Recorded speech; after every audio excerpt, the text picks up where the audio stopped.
A radar chart is a graphical method of displaying multivariate data in the form of a two-dimensional chart of three or more quantitative variables, represented on axes starting from the same point. The relative position and angle of the axes is typically uninformative. The radar chart is also known as web chart, spider chart, star plot, cobweb chart, irregular polygon, polar chart, or Kvyat diagram. Overview. The radar chart is a chart or plot that consists of a sequence of equiangular spokes, called radii, with each spoke representing one of the variables. The data length of a spoke is proportional to the magnitude of the variable for the data point relative to the maximum magnitude of the variable. Across all data points, a line is drawn connecting the data values for each spoke. This gives the plot a star-like appearance and the origin of one of the popular names for this plot.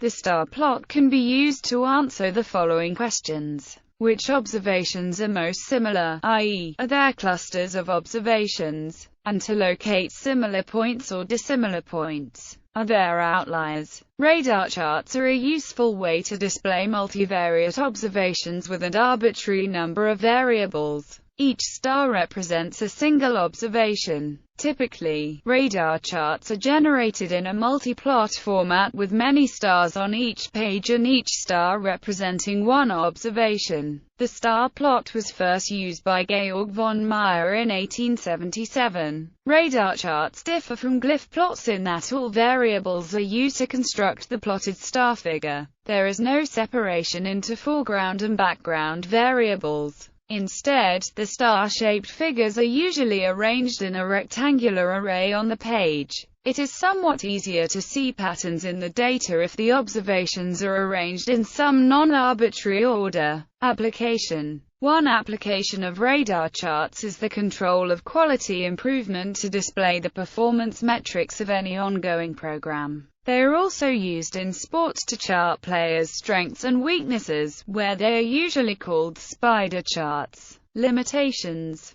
Radar charts are primarily suited for strikingly showing outliers and commonality, or when one chart is greater in every variable than another, and primarily used for ordinal measurements, where each variable corresponds to beta in some respect, and all variables on the same scale. Conversely, radar charts have been criticized as poorly suited for making trade-off decisions, when one chart is greater than another on some variables, but less on others. Further, it is hard to visually compare lengths of different spokes, because radial distances are hard to judge, though concentric circles help as grid lines. Instead, one may use a simple line graph, particularly for time series. Example. The chart on the right contains the star plots of 15 cars. The variable list for the sample star plot is price, mileage, 1978 repair record,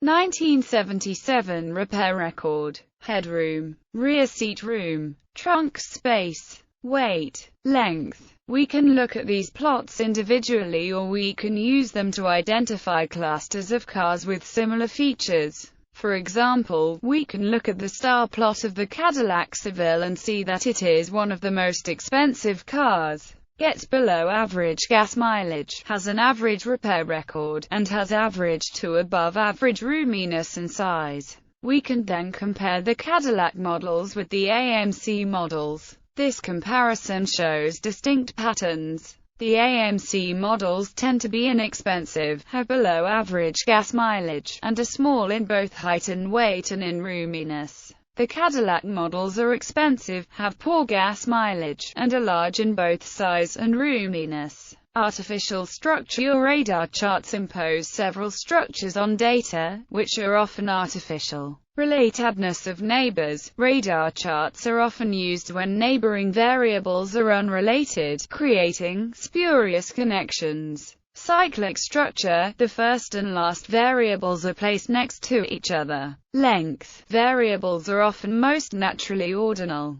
better or worse, though the degree of difference may be artificial. Area. Area scales as the square of values, exaggerating the effect of large numbers. For example, 2 takes up 4 times the area of 1. This is a general issue with area graphs, and area is hard to judge. See Cleveland's hierarchy. For example, the alternating data 9, 1, 9, 1, 9, 1 yields a spiking radar chart, while reordering the data as 9, 9, 9, 1, 1, 1 instead yields 2 distinct wedges. In some cases there is a natural structure, and radar charts can be well suited.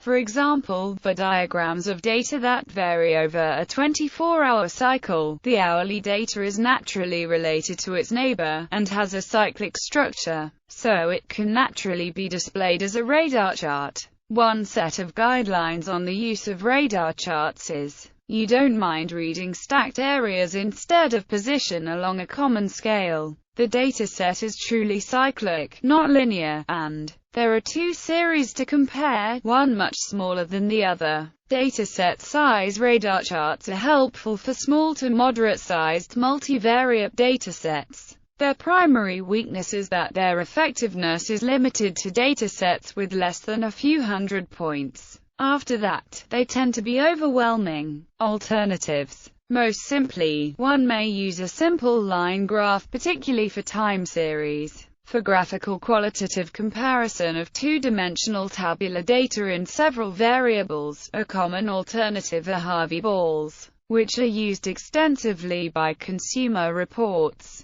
Comparison in Harvey balls may be significantly aided by ordering the variables algorithmically to add order. An excellent way for visualizing structures within multivariate data is offered by principal component analysis. Another alternative is to use small, inline bar charts, which may be compared to spark lines. Although radar and polar charts are often described as the same chart types, some sources make a difference between them and even consider the radar chart to be a polar chart's variation that does not display data in terms of polar coordinate.